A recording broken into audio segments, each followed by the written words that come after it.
go. Got it. Hi, everybody. I'm Andy Eaton, and I'm here tonight to introduce our speaker, Tink Taylor. And I think most of you know who Tink is. If not, Tink is a longtime Holderness resident. I met Tink when he was one of the first captains of the mailboat, the Oreo, many years ago. From there, Tink became a state trooper, a PSU teacher. He then became Sam Livermore. He's been on every committee that Holderness has ever had. He's a member of the Historical Society, and he's going to tell us tonight about the Indians at the Squam Basin. So here you go. Thank you. Oh, thank you, Andy. Thank you. We won't say how many years back that goes. Right. Yeah. Actually, there couldn't be a better time to be talking about the Native American past that we have here in Holderness. This seems to be a time when we're discussing all sorts of minority groups in this country, especially those who haven't got as square a deal as they might have gotten. It's very interesting when you talk about New Hampshire and Native Americans.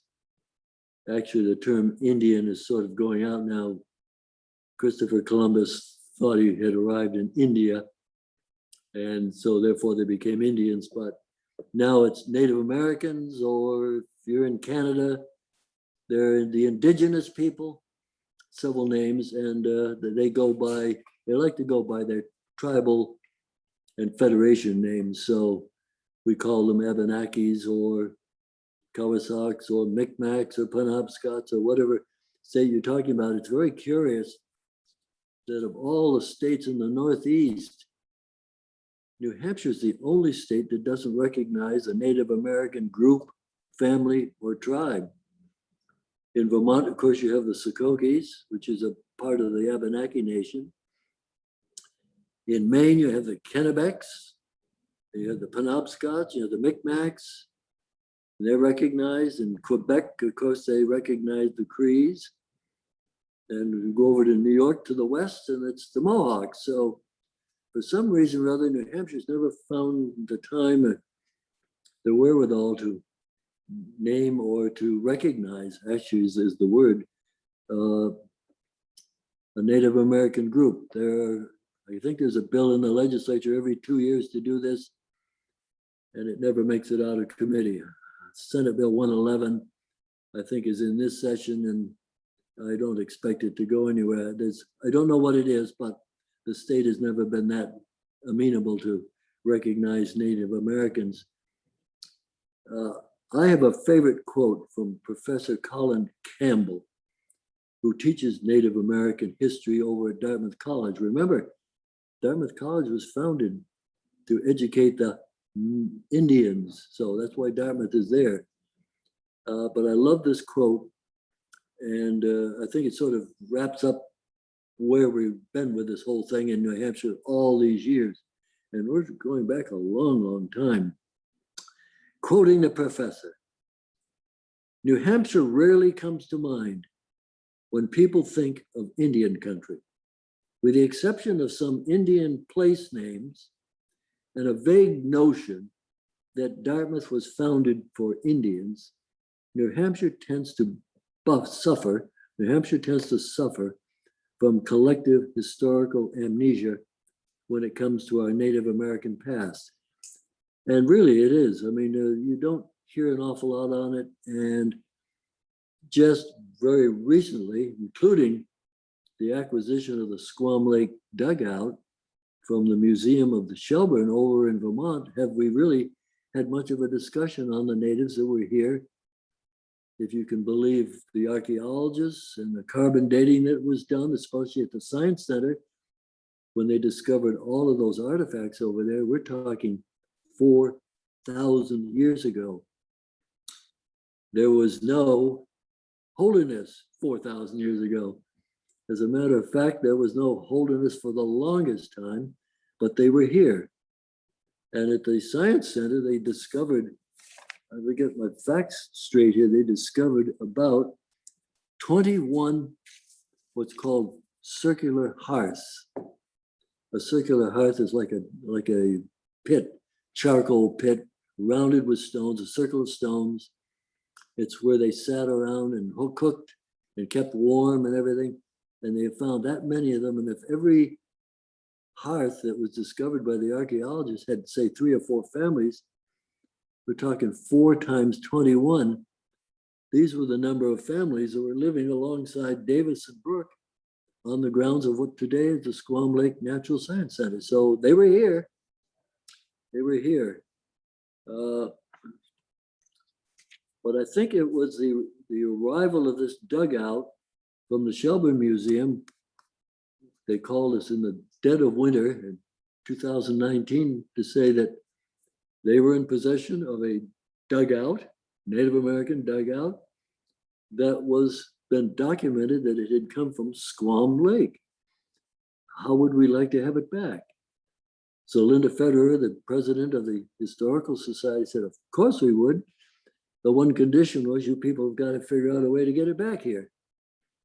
Well, we had from February to March to April to May to June to July to figure that out. Thanks to Ron Huntoon, we went over with a flatbed trailer and a couple of old mattresses and some boat cushions and all sorts of padding, and very, very carefully placed it on the flatbed trailer. I think, Adam, you have a picture of that there somewhere. We're over there, and the staff of the Shelburne Museum, the staff was all out there to greet us as we drove in, and there was applause, and they helped us. And we very carefully loaded it on board and brought it back to Holderness, which is where it's been, in the basement of the Historical Society behind the post office. And we've had several showings. We've had several experts come in to look at it. And we've had visitation by appointment, but then during the summer, starting on the 26th of this month, 26th of June, from 10 to 12, every Saturday morning, the Historical Society building will be open. And we're happy to have you come in and look at the dugout and all the other displays that we have. So we weren't sure how old it was. We weren't sure what kind of wood it was, when the tree was cut, how old the tree was. So we got in a bunch of experts. We got Professor Quigley from the University of New Hampshire Cooperative Extension Service. He's a forester. And he came with Mr. Gagnon, his assistant. And they, all the time the dugout was here, there was this running debate. It's white pine. No, no, no, no.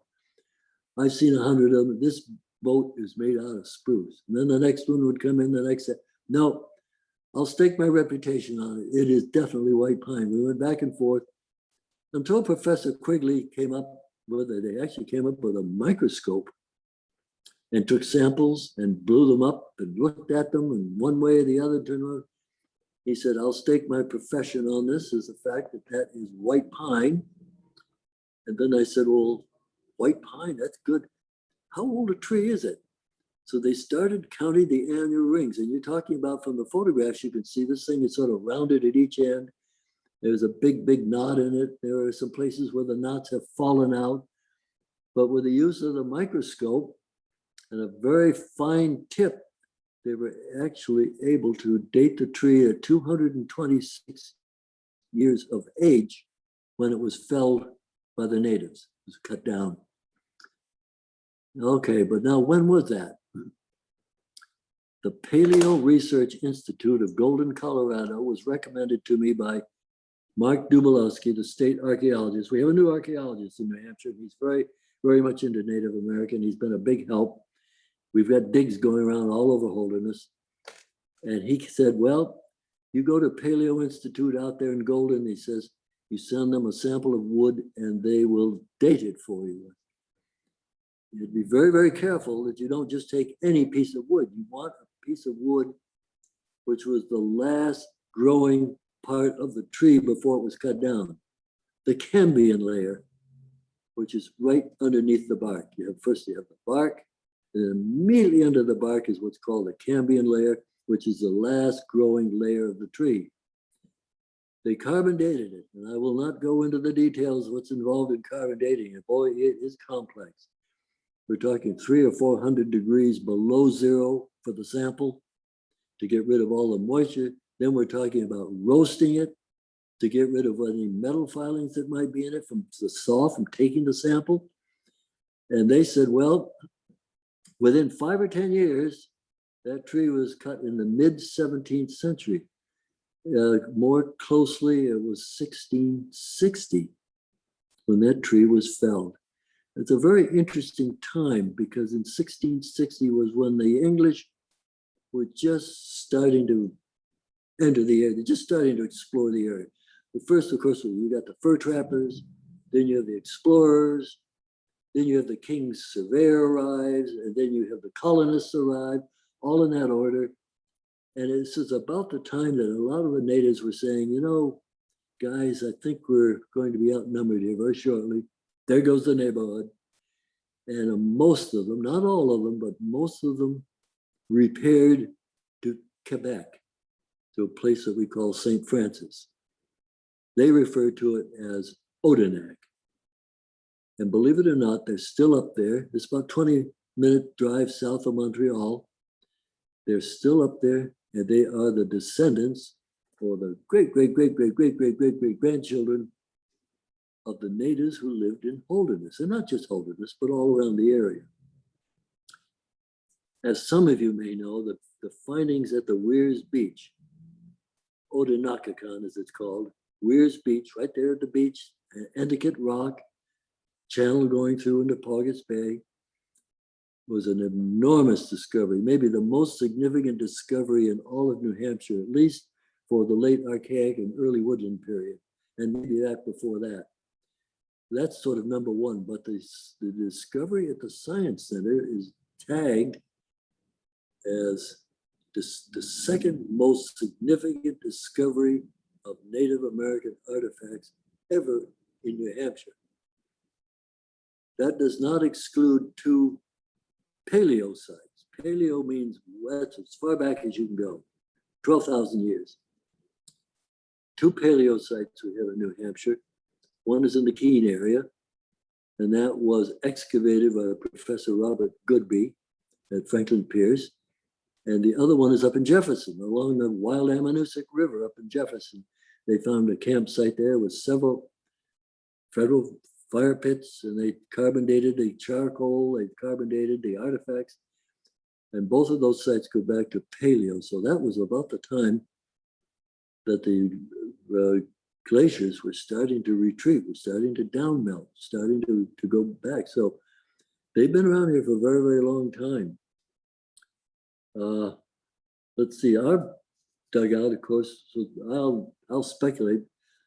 First of all, I'm not qualified to be making a lot of these statements. I'm depending on a lot of the work that's been done. I'm standing on the shoulders of an awful lot of people that have done research and are much more highly qualified than I will ever be in this. But we have it on good word that the Squam Lake dugout, as it's now being called, was discovered in Veery Cove. It was discovered in Veery Cove by three fishermen in 1939. And let's see here, somewhere I've got their names. Here they are. The three fishermen were Harold Smith from Tilton, James King from Tilton, and Horace Wheaton, who was an RCMP officer from Canada, who was here on holiday. And they were fishing in Veery Cove, and their hooks snagged onto something. They looked over the side of it. We're talking 14, 15 feet of water, maybe. And they said, oh, we've snagged onto some sort of a sunken log. I guess the Mountie said, well, I'll swim down. We'll break your hooks out and get your lures back, and we'll be on our way. He went down and swam down there. He came up about 30 seconds later and said, this is not just a sunken canoe. This is some sort of an Indian, as he said, an Indian dugout. So he went back down. He said, it's full of rocks. So he got all the rocks out and they brought it to the surface. And it was barely floating, you know, it was breaking the surface of the water, but they got it back, brought it back to Holderness. And there was little or no interest in it in Holderness. It sat outside and it was in the weather. And of course, you know, wood will preserve underwater for almost indefinitely, but the minute you bring it up into the air and into the sun, it starts to check and it starts to deteriorate. So John King said, well, James King, I'll take it down to my gas station. I work at a garage down in Tilton. I'll take it down and we'll display it down there. So I left Holderness. I think there were even some suggestions that maybe we take it to the dump. I mean, look at it. I mean, what is it? So it went to Tilton and it sat outside Granite State Motors in Tilton from 1939 to maybe 41 or so, until one day somebody was driving by and stopped and admired it and said, would you take $100 for it? And I think James said, $100 for that thing? Yeah, it's yours. So they sold it to her. She turned out later to be the creator of the Shelburne Museum. She was just getting it started. And it went over to Shelburne, Vermont, went into storage, climate controlled. And we were over visiting our son at the University of Vermont years later. And I happened to ask, when I went into the Shelburne Museum, I went to the gift shop and I said, do you have a dugout canoe over here that might have come from Squam Lake? And then you get the usual Squam Lake, what was that? Central New Hampshire, Golden Pond. Oh yeah, Golden Pond, yeah. As a matter of fact, we do have it here. Would you like to see it? I said, thank you very much. She called the curator. He came down in a pickup truck, took me down to this warehouse, punched in the code. We went inside. My glasses fogged up. It was about 40 degrees in there. And there it was in a rack. And I couldn't get a good photograph of it, but it was in a rack and everything. And apparently, over time, the board of directors at the museum said, we've got this artifact here in our warehouse. It's from Squam Lake, and that's in New Hampshire. And this doesn't have very much to do with Lake Champlain, Vermont, or New York. Why don't we return it? So that's the long story of how it came back to Holderness. And now we have it. And I will say, it has stimulated a lot of discussion, a lot of interest. We've had young people come in, we've had academic people come in, we've had foresters, we've had Native Americans come and visit. And as a matter of fact, about a month ago, I got a call from the Nulhegan Abnaki tribe, headquartered over in Warner, New Hampshire. If any of you have been to Warner, that's where the Indian Museum is. And they have said, do you remember us? And I said, well, not really. Who are you? And she said, we were the natives that you invited to the Holderness 250th celebration. I said, oh, I remember that. I was chairman of the committee. She said, yes, and we had such a good time. We had so many interested people come by. They had the basket makers. They had the guy making the flute. They had the storyteller. They had the fellow start on the birch bark canoe. In 2 days, he couldn't build it, but he got a start on it. And we had other things going on there, and even an old turtle shell, which is how they kept track of the months of the year by the back of a turtle, 13 segments. Each one had a name and all this stuff. She said, we had such a good time. We would like to come back again. I said, are you talking about a powwow? No. She said, there aren't enough of us, but she said, I think we'll call it a reunion, or, you call it what you want. And I said, oh, fine. And that was in the works for this year, August. And she said, is there any way you could come up with a log like the one that the dugout was made from?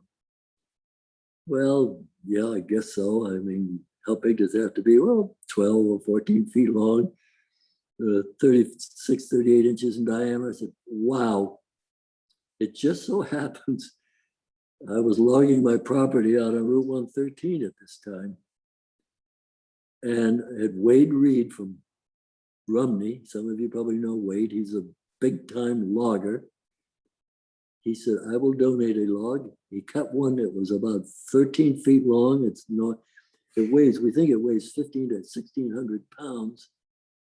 And Willie Holland is offered to get it down here. And we're going to bring it down and put it behind the Historical Society to show the school children and other people what they started with. I don't think we'll get around to making a dugout, but we might get a start on it.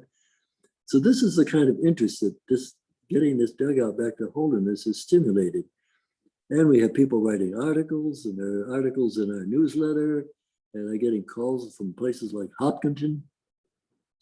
And several months ago, I got a call from the Concord, Massachusetts Historical Society, Concord, Mass.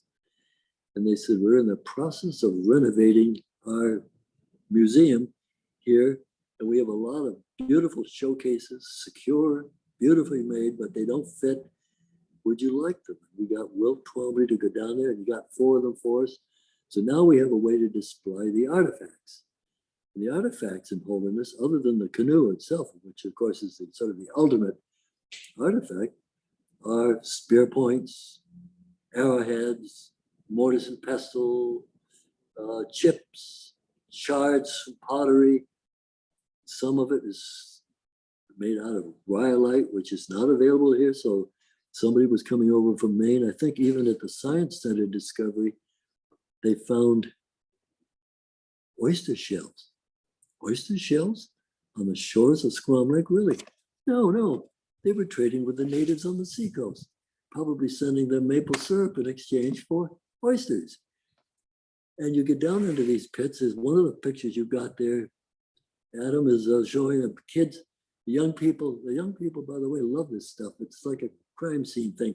They get down in these pits and they dig and they find these little things and they bring them up and show them to the archaeologists and say, now, what do you suppose this is? Well, let's turn it over and see. Oh, it has this on it, has that on it. It's made out of this, it's made out of that.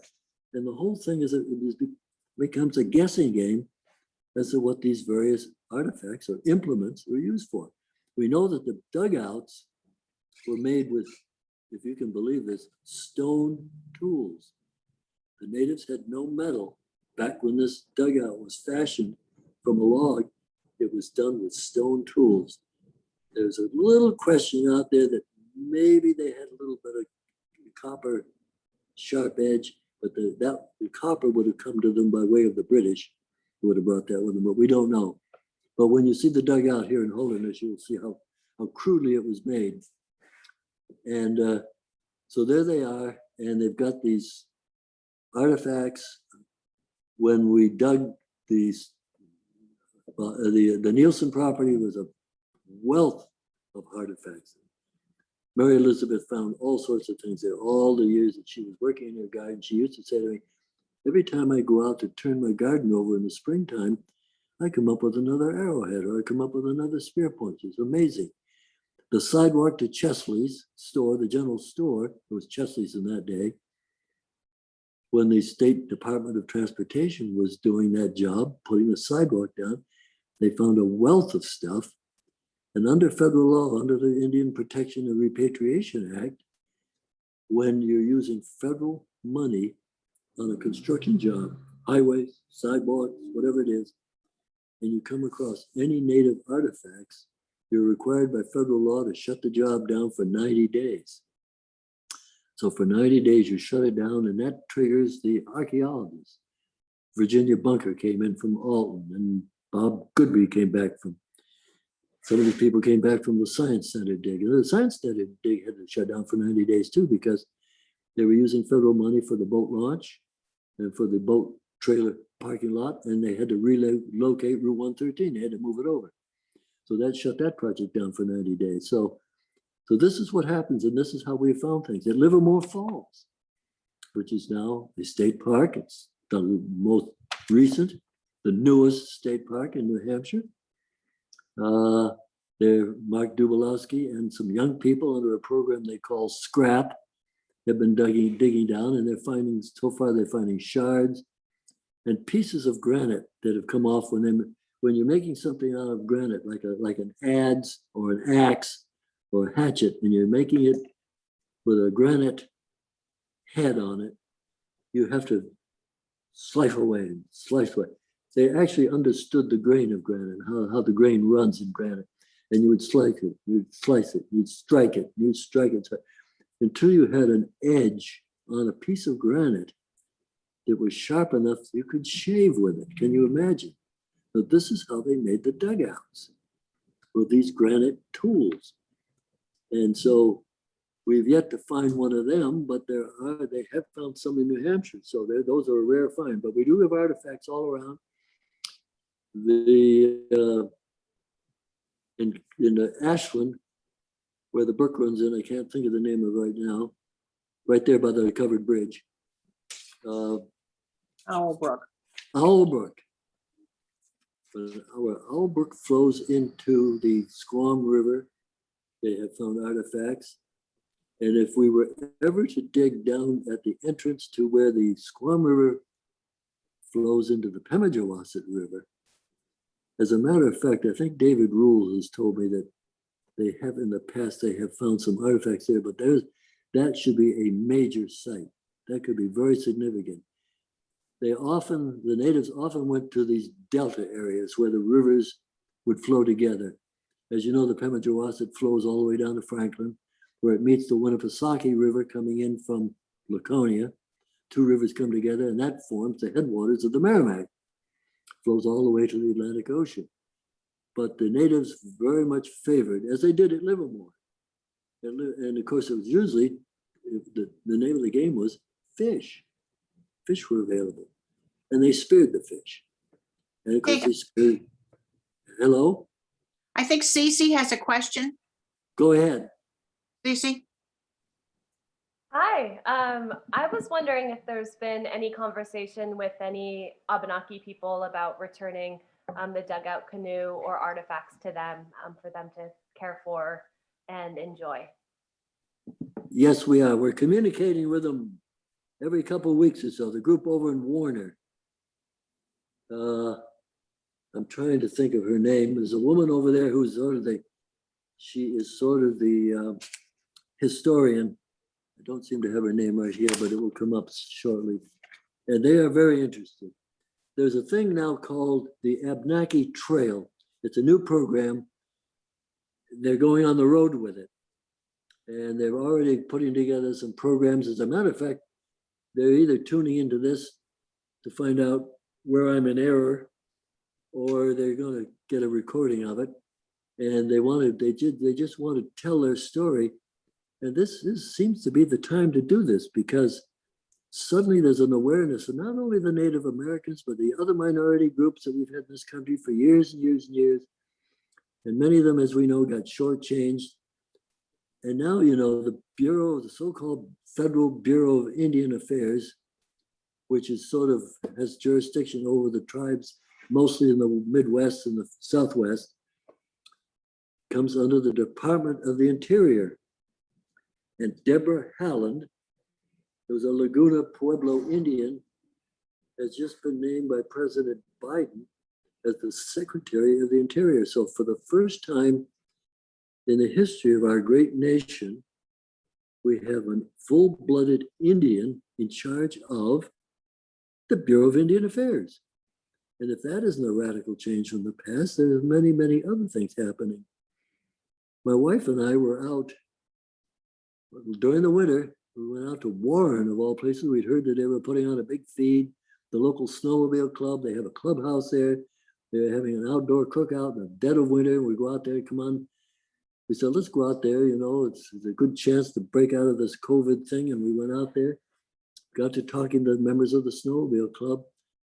And the thrust of that meeting was they are petitioning to change the name of the Baker River, which, as we know, comes out of the ponds up on Mount Moosilauke and flows all the way down to Plymouth, where it enters the Pemi.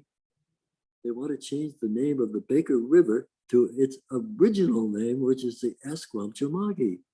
Oh, really? How are you going to do that? Well, they're going to go to the town meeting, and the town meeting was going to send a note to the state and legislature. We're not holding our breath waiting for this to happen, but there is a bill in the legislature in this session, which is just about ending, as a matter of fact.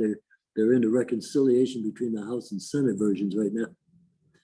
But there is a bill in the legislature, which I think maybe it's gone to study committee. If Sally Fellows is listening, she can straighten me out on that one, but it's going to study committee, which will set up a commission to go back to some of the original names. And I think one of the assignments that I put out before this little broadcast of ours was for those of you out there to come up with as many native, or call them Indian, if you will, names around this area. It's not difficult to come up with Native American names in the greater Squam area. We have many of them. Has anybody out there got any candidates?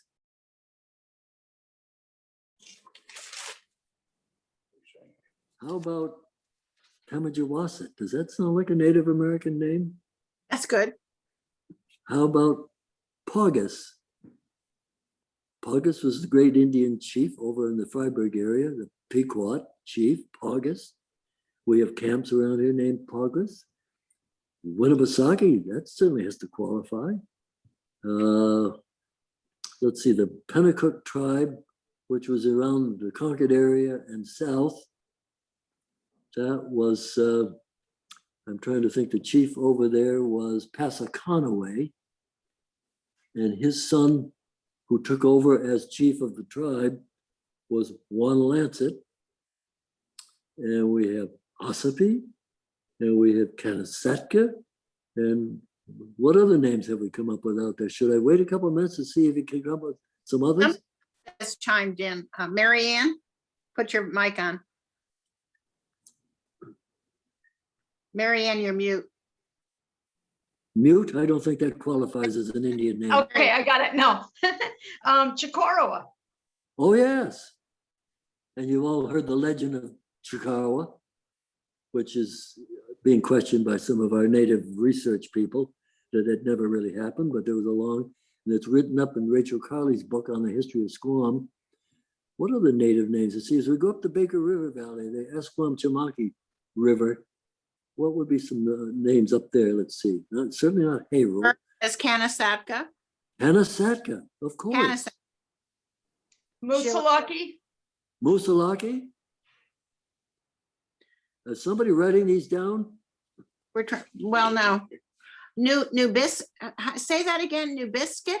New Who said that? New Benisset? Who said Okay, that? that's over in Cheshire County, yeah. Well, there are many more out there. I did a little bit of research before tonight, and I found out that when New Hampshire was a royal colony, this would have been about the time the dugout was sunk in Squam Lake. By the way, it's very interesting. And the time that dugout was sunk, where it was sunk was probably 2.5 or 3 feet of water. When it was discovered, it was in 14 to 16 feet of water because Squam was overflowed by the mills in Ashland. But of course, there were no mills in 1660. So Squam Lake, oh, I imagine you could walk out to Perch Island. You definitely could walk out to Great Island. You could walk out to most of the islands. They were just points of land in those days. So the lake was artificially flowed when the first mill came into Ashland about 1837, I think it was. So a lot of those names were already in place when Squam Lake was flooded. So I would do a little research. So Squam, of course, was part of, it was called a Greater Pond of the Royal Territory of New Hampshire. And there were 12 native tribes, 12 original tribes in the Royal Territory. Cohos, C-O-H-O-S. Today you see it C-O-O-S, Cohos. The tourists always call it Coos County. That's how you know if somebody's local or not. If it's Coos County or is it Cohos County. The Pequawkets, of course, were here then. The Amoskegs were here in great numbers along the Merrimack River and all the way down to, if you've been to Manchester, the Amoskeag Falls. That's another native name. Doug McLean has a fabulous collection of the artifacts that were uncovered down there when they built the Queen City Bridge, and they did other things. There's a siren coming to get us right now. Sheila Burke said Wickwass, Tink, Lake Wick, Wickwaw. Yeah. Kearsarge, Massabesic, Saco, Umbagog. How about that? Umbagog, oh yes. I said it wrong. Straddles New Hampshire and Maine. And they have found artifacts on the shores of Umbagog, sure. The Contookuks, how about the Nashuas? The Pennacooks, we've already mentioned them. the Pemigewasset tribe, the Ossipes, there's another name, Winnipesaukee, and finally, the Squamscots. So here we have the derivation of so many of the names that we have for places and locations and things that we just taken for granted. Whether this new commission can rename some of these, and I think they'll probably get some things, that there's going to be resistance to renaming everything. And it will be interesting to see how the Snowmobile Club does with renaming the Baker River.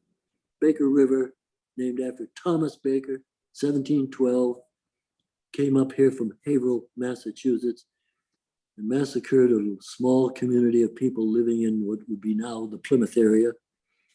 He massacred them all, chopped them to pieces and killed them. And he was promoted from Lieutenant Baker to Captain Baker. And then he returned, he was a hero.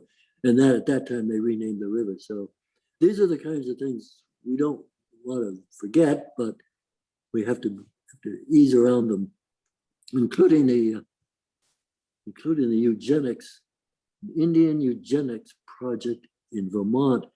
As recently as 1925, the University of Vermont Biology Department launched this program about where the Indians maybe, I don't know how much longer we should let them go, and they are breeding, and there are going to be more of them and everything.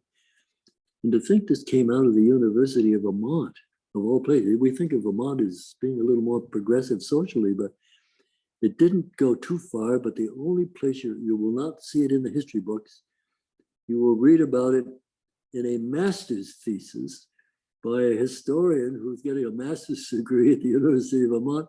And she came up with this stuff and documented it all. But I think Vermont would like to forget about it. But this is part of our history, and we have to reconcile it somehow. What else have we got going on here? How are we doing on time? Oh, good heavens, it's About 20, 15:38, yes. how about 5:40? Okay. We've gone over our time, haven't we?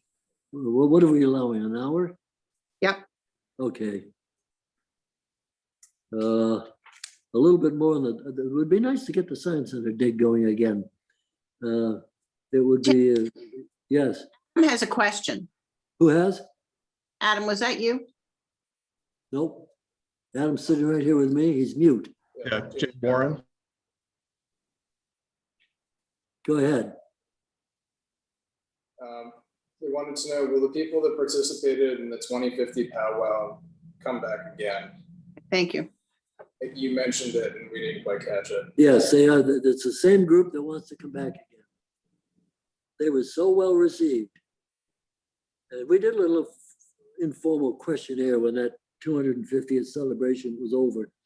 Nothing formal, nothing scientific, but we asked, maybe 50, 60 people as they were leaving, what did you like most about the Holderness 250th celebration?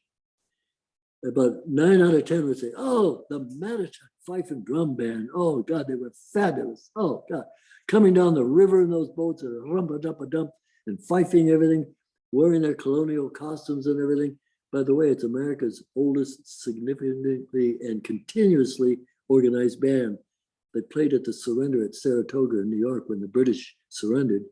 The Mattatuck band played there. So that's how long they've been around. Not the same people, of course, but these are the great-great-great-grandchildren. So we love the Mattatuck band. You gotta have them come back. Gotta have them come back. I think they are, but I have a question. Sheila, do you have a question?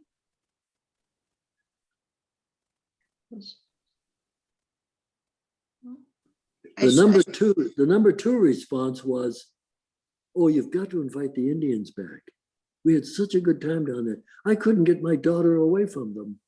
Invite the Indians to come back again. So that was the second most popular attraction of that entire celebration, ahead of the parade. So there's interest out there. There's people who want to catch up with this stuff. And I think now is the time to do it. If I had brought up a lot of this stuff a year ago, everybody would have yawned and said, oh yeah, that's very interesting. But let's get back to the English. Let's get back to the history of Holderness. Now they're saying, well, wait a minute. There was more here than just Holderness. So Sheila asked, can you speak more about the archaeological dig taking place in the Laconia area? There's not a dig going on there right now, but there have been several. Aquedonaton, it's called. It's, you know, the Weirs Beach is a big sand beach there. There's a big boulder at one end of it. Let's see, well, that would be at the east end of the Weirs Beach.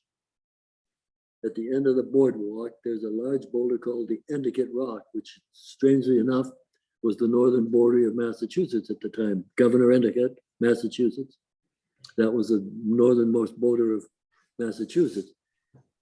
They dug there years and years and years ago. Every time they dug, including up where the drive-in movie is. One reason the drive-in movie has not been able to sell, she's been trying to sell that for 8 years now, is because every time they repaved it, every time they dug to put in drainage, every time they did this or that, they came up with artifacts. So the new owner is going to be faced with this Native American Repatriation Act, and she hadn't been able to market it. But that was a fabulous discovery. A lot of that stuff is in the Laconia Library, and it's here and there, here and around. Historical Society in Laconia. That was a wealth discovery. But the Science Center in Holderness was discovery number 2 in importance. It ranks right up there. So it's just a question of time of getting these things organized, getting permission and going on the land, getting qualified people to come in. And it's a fascinating story. And as I said earlier, the young people love this stuff. My wife taught school for 300 or 400 years, and she said, I said, why would a 14-year-old girl volunteer to do an archaeological dig at Livermore Falls, down on her hands and knees in a pit with a toothbrush and a scraper? And my wife said to me, it's CSI. It's like they see on television, the CSI. It's like a crime scene. They come up with a little tooth. They come up with a piece of a pot. They come up with a piece of pottery. They come up with a bone. They come up with a fish. Every one of those tells a story. And by the end of the day, even, usually these go on for 3 or 4 weeks. By the end of it all, you've got a story based solely on the evidence that you're uncovering deep down. You have to go down at least a meter. These holes are all a meter by a meter deep, meter across, meter wide, 1 by 1 by 1. Well, I guess you call that a cubic meter. And that's how these archaeologists do it. That's what we did over at Mary Elizabeth's house. That's what they did on their way over to Chesley's, and that's what we do when we do it. Does that answer your question?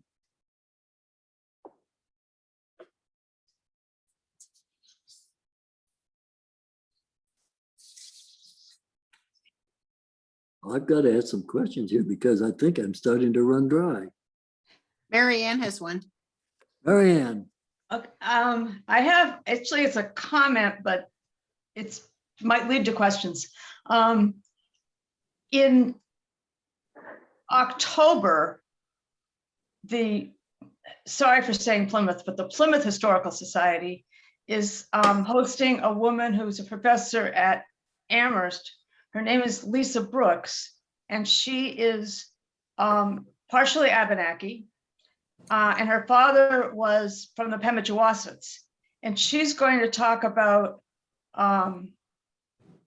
not so much what you get from archaeology, but from what they have from legend and traditions handed down, focusing on what they called Pemigewassuck, which is, it's kind of the, I don't know where Holderness School is. And then on the Plymouth side, up the valley, that whole area was considered a homeland, and it was called Pemigewassuck. And I've read, she's written some books and she also has some things online that anybody who's interested in this, and as Tink points out, a lot of people are, particularly like what the story was in our very own area. I recommend that you look her up. And one of the other thing I'll say is that she discovered that when you think of King Philip's War, you think of it as happening down in, Connecticut and Massachusetts and stuff like that. But one of the biggest players in King Philip's War, one of the biggest native players, actually hid out in Plymouth. It wasn't called Plymouth then, in Pemigewasuk, before he made his way north up to St. Francis, which Tink talked about. So I guess what I'm saying is I recommend people be interested not only in the archaeology, but more and more different native historians are actually writing about or putting online things that they have discovered from their grandparents or from legends or whatever. Thank you. This all adds to the richness of the history in this area. And I mean, there's just so much more to be done. We have a question from Thomas. Were there permanent agricultural villages in the Squam area, or was it a region used for seasonal hunting? Thomas, it was mostly seasonal. Curiously enough, those who came to Holderness and camped out along Davidson's Brook at the Science Center were the first summer residents in Holderness. That was only 4,000 years ago, so we've been in the summer resort business here for 4,000 years. But that's a very good question that you brought up. There were some permanent settlements, but so far we haven't found them. I'm talking about the Plymouth Historical Society. I've been needling them for 2 or 3 years now to start a dig where the Baker runs into the Pemmy. There's a delta there, there's sandbars, but back up, they didn't camp on the sandbars, they flooded, but up on the embankment, I will bet that if the Plymouth Historical Society ever gets to excavating that area, and there are archaeologists around who are willing to help, you're going to find a wealth of artifacts and possessions and stuff.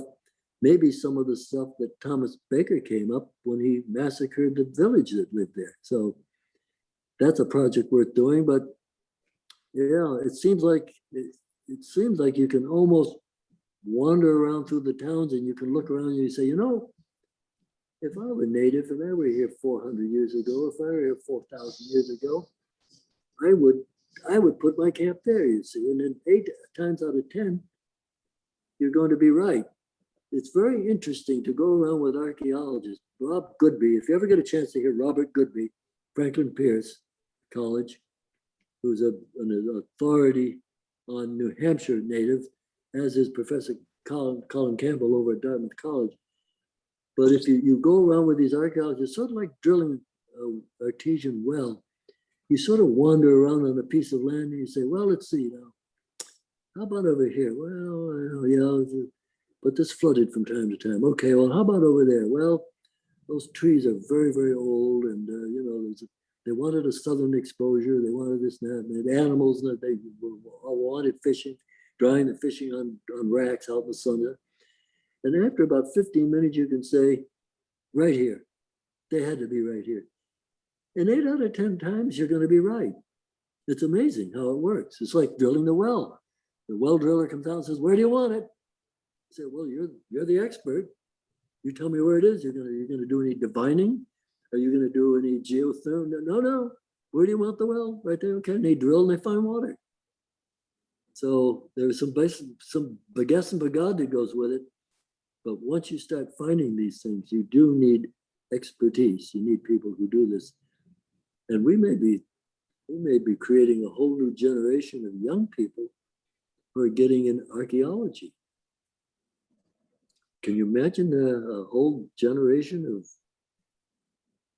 Generation Z, Generation X going into archaeology? These things do come around and everything. It's fascinating, and it tells a story. And there are jobs. It's not like computer science where you're going to be guaranteed a job, but there are jobs for archaeologists. When they raised the Trinity Church over there in the cemetery by Holderness School, they raised the church to replace the sills under it. They put the church up in the air and they went underneath it with a little bobcat to clear out. Now it's got a basement under it. Guess what? They found some artifacts. That's where Samuel Livermore is buried. And these are human remains, and more than likely, they were English, British, European, white people, skeletons in that cemetery. But at the Science Center, they found native human remains, including a 14-year-old girl who was found right down where the boat ramp is. They were drilling down there. I think they were drilling for the light post. They drilled and they came up with these remains, and these I don't know what you call them. The people can identify human remains by age and sex and year and all that stuff. They said it's a 14-year-old, it was a female and everything else. And they repatriated her, they put her back. And Peter Francesco will tell you the story. I think he was there when this happened. He said, just as we were repatriating her to her original gravesite, a golden eagle, bald eagle, landed in the tree limb right above where they were working, and it cried out. Now, how's that for a native story? That's pretty good. Isn't that good? Adam, there was a question from Sheila and I couldn't see the whole question. This is from Sheila. Why is New Hampshire the only state in New England that has not recognized tribes? Very interesting question, and we can only speculate. First of all, it wasn't that many years ago when you would have said, Indians in New Hampshire, you gotta be kidding. They're all down in Arizona, New Mexico, all the Southwest, the Comanches, the Apache. No. There were no Indians here. Now, we've since come from that, but I'm told by a couple of my friends who have been in the legislature for a very long time, including one of them as a state senator, if New Hampshire recognizes a Native American tribe in New Hampshire, the next thing they're going to do is open a gambling casino. And when they open a gambling casino, it's going to take away from the New Hampshire sweepstakes and the New Hampshire, or all the gambling that we have going on in New Hampshire to avoid paying taxes. And it's going to compete with New Hampshire. Therefore, we're not going to recognize them. Now, that is pretty cynical. And yet, those of us who have been here a long time are not totally surprised that that would be the reason why we don't recognize a native tribe in New Hampshire. Sheila says, makes sense and it's sad. Yes. I don't know, there's a sweepstakes, and there's now you can bet on horse races, I guess, races that have already been run. I don't know how you do that, but anyway, there's several ways. Every time I go into the store there at Irving Gas in Ashland, there's always a couple of people ahead of me buying sweepstakes tickets, and they're agonizing. Oh, see, last time I used my birthday and that didn't work, and now they use my husband's birthday, and oh no, I got to when they peel off all this money, and I just say to myself, oh dear, oh dear. But I think we have about 4 minutes left. So does anybody have any questions? 4 minutes. Yeah. Including the group that was here, they'll say, you're so interested in this Native American thing. Do you have any native blood in you? And I said, I'm ashamed to say it, I couldn't be any whiter than I am. I'm white, white, white. Well, how do you know that? I said, well, my wife treated me to a genealogy test. You know, you get these samples, these tubes, and you spit into them and you send them off to Colorado, I think they go to. And 3 or 4 weeks later, you get back a test to say, your ancestry is, and then Mr. Taylor, your ancestry is, you're Welsh, you're Scottish, and you're English. You can't get any whiter than that. Sheila has more questions. Go ahead, Sheila. She read something about the weirs. I don't get the whole question. I don't see it. Not that I don't understand it. I just don't see her whole question in word form. Do you want me to read it? I have it in front of me. Yeah. I read somewhere that the Weirs area was once the largest population of natives in the region. It was a huge trading center for thousands of years. Is that true? It's been well documented that that is true, yes. And some of them may have spun off to come up here to Squam. Thanks, Mary Ann. Well, if we don't have any more questions, we thank you very, very much, Tink. That was terrific. Well, okay, fine. And come to the Historical Society any Saturday from 10 to 12 or call, make an appointment to come and we'll show you the dugout. And after the dugout, that leads to all sorts of conversations and we're finding that's happening everywhere. Thank you. Thanks. Okay. Is it too late to put this on? Yes, I think it is. No, not really. Nice article by Lee Sharps in the Lakes magazine. Page 8. Got it. Good. Good. Okay. Night, everybody. Good Good night night. all.